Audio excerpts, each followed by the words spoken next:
As Benjamin Netanyahu prepares for a fifth term as Israel's prime minister, he's promising to carry out one of the most controversial acts of his decades in politics, the annexation of illegal Israeli settlements, as well as large parts of the Jordan Valley, totaling nearly a third of the occupied West Bank. Last month, he reminded American evangelical Christians that President Donald Trump had pledged to endorse it. A couple of months from now, I'm confident that that pledge will be honored, that we will be able to celebrate another historic moment in the history of Zionism.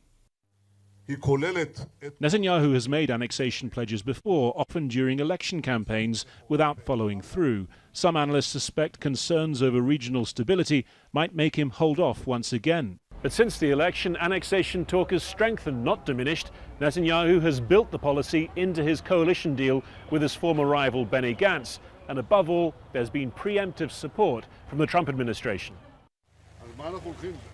The US-Israeli annexation mapping team is due to have finished its work by the end of June. The American ambassador to Israel has said the US is ready to recognize Israeli sovereignty within weeks if, with annexation, comes a commitment to negotiate with the Palestinians.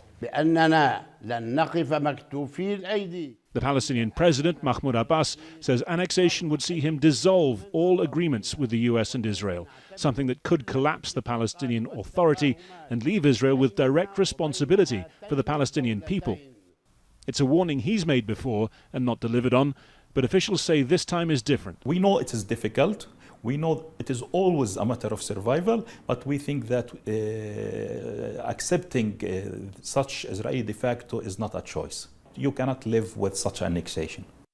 Netanyahu's prospective co-prime minister Benny Gantz plans to argue for delay from within government, but he gave up any veto on annexation as part of the deal that would see him take the top job in 18 months' time. The international consensus that's in the coalition agreement is the United States, and Mike Pompeo's view is quite known, and Donald Trump needs to allow annexation in order to build up his evangelical base ahead of a floundering election campaign. So American politics and Israeli politics are in a unique place right now to facilitate annexation.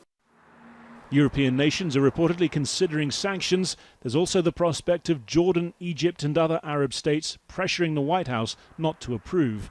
But in the end, this decision, with all its potential for far-reaching consequences, comes down to two men, Benjamin Netanyahu and Donald Trump.